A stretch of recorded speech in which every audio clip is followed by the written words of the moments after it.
Pinangasiwaan ni Governor Cherry Umali ang panunumpa sa katungkulan ng mga bagong halal na opisyales ng Liga ng mga munisipyo sa lalawigan ng Nueva Ecija sa Governor's Office Old Capitol Building kamakailan.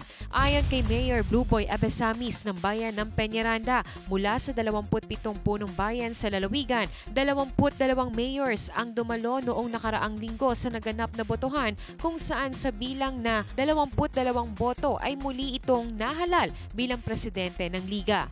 Noong nakaraang linggo, nagkaroon ng eleksyon, na-nominate ng inyong lingkod, 22 mayor sa 27 ang dumalo, at yung pong 22 na yun bumoto sa akin. Ito ang ikatlong pagkakataon na mahalal ang alkalde bilang pinuno ng samahan ng mga punong bayan sa lalawigan. Naupo naman bilang sekretary si Mayora Lovella Belmonte Espiritu ng bayan ng Zaragoza, Mayor Ramil Rivera ng bayan ng Cabiao bilang treasurer, Mayor Gonzalo Moreno ng bayan ng Aliaga bilang business manager, at Mayor Rafaelito Andres ng bayan ng Rizal bilang public relations officer.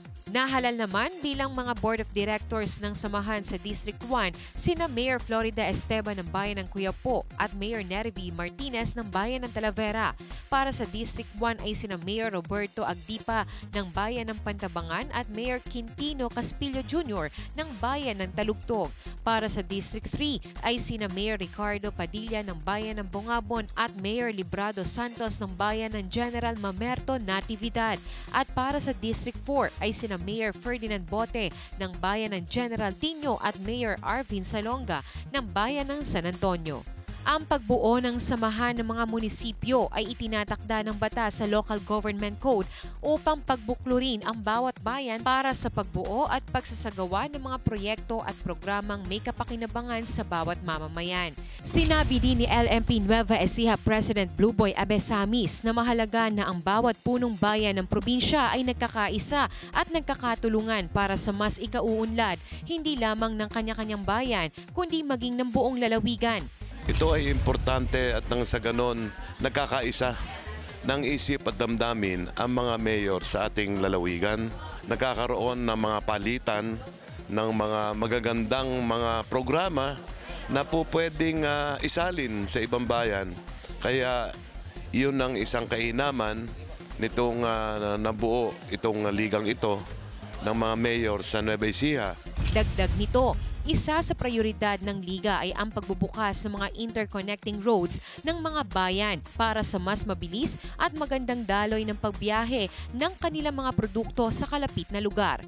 Magkakaroon kami mga opening of new roads para na sa ganon yung interconnection o interaccess ng bawat bayan ay talagang nandun para nga talagang mabilis, malawak ang pagdadala mo ng mga produkto mo sa iba't ibang bayan din. Sa kanyang huling mensahe para sa mga Nuevo Ecijano, ginarantyahan nito na hindi lamang iisa ang tatayong ama ng bawat bayan ng probinsya, kundi 27 alkalde ang magtutulungan na maghahatid ng serbisyo para sa lahat.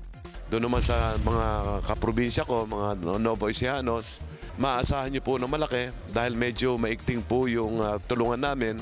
Kaya po makakaasa kayo na hindi lamang isa ang magiging mayor ninyo dyan insofar sa pagtulong, sa pagkukonsepto ng mga magagandang programa sa inyong bayan, kung hindi 27 mayors po ang magtutulong-tulong upang ayusin, upang pagandahin, upang tumulong sa mayor nyo mismo sa inyong bayan para mas maganda ang kalalabasan. Shane Tolentino para sa Balitang Unang Sigaw. Unang Sigaw.